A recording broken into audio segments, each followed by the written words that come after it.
आज आम प्रस्तुत करवा कंचा आंब पुदीनार सिरप। एमती सिरप प्रस्तुत करी आपण 3 ରୁ 4 मास पर्यंत स्टॉक रखिपारे। जितेबले इच्छा सेतेबले शरबत प्रस्तुत करके पी पारे। से आवश्यक उपकरण कंचा आंब पुदीना, मुठी आधा किलो आंब पुदीना बिड़ाई नहीं, अलैच गुंड, गोलमर्च गुंड, पान मधुरी, भजा जीरा गुंड, अदा छेचा, किछि ब्लैक सॉल्ट, चीनी आवश्यक अनुसार। वर्तमान चलतु आमे आंब को चांछी ताकू काटी खंड खंड करी रखिबा।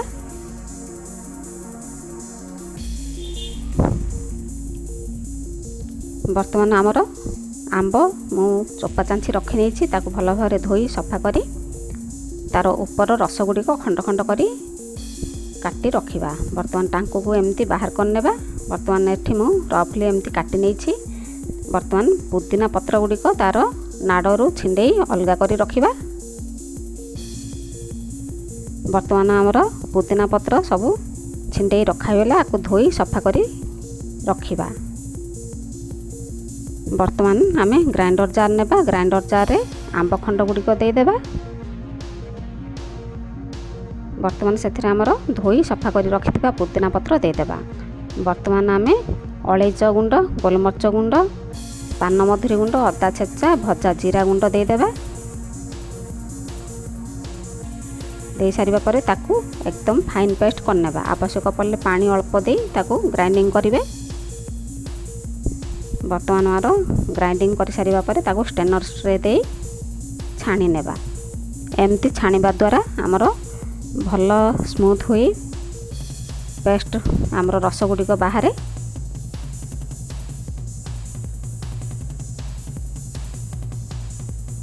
आमर अल्प खदा बाहर आमर देखंतु एमती खदा बाहरी जीवो, तार स्मूथ पेस्ट भली आमर रस बाहरी जीवो।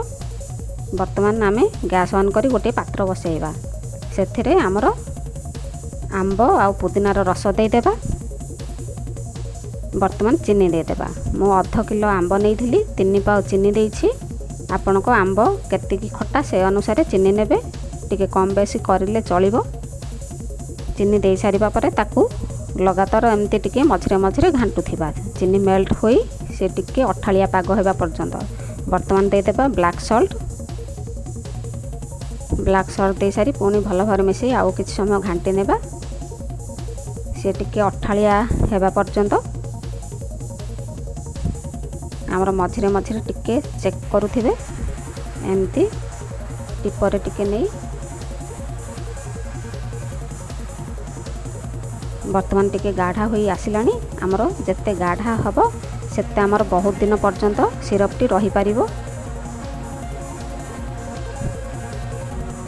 वर्तमान देखंतु से पाग होई आसिलानी। देखंतु केमती आमर टिके अठालिया होई आसिलानी।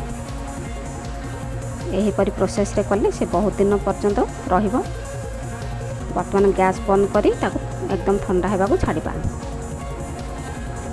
वर्तमान से ठंडा होइलानी। ताकू सफा बोतल रे भर्ती करी रखिबा। आपण सफा बोतल एकदम भल भाव सुखई नहीं रखिथिबे। सेथिरे भर्ती करी रखिबे। से टिके बहुत दिन पर्यंत रही पारिबो। जेतेबेले इच्छा सेतेबेले आपण प्रस्तुत करि पारिबे शरबत।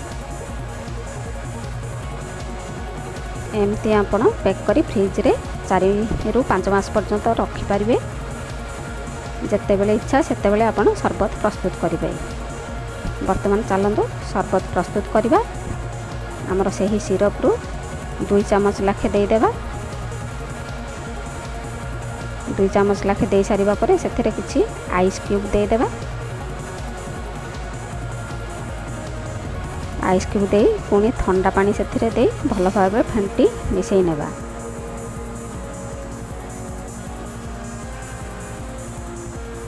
वर्तमान भल भाव आमर फेंटा होइला।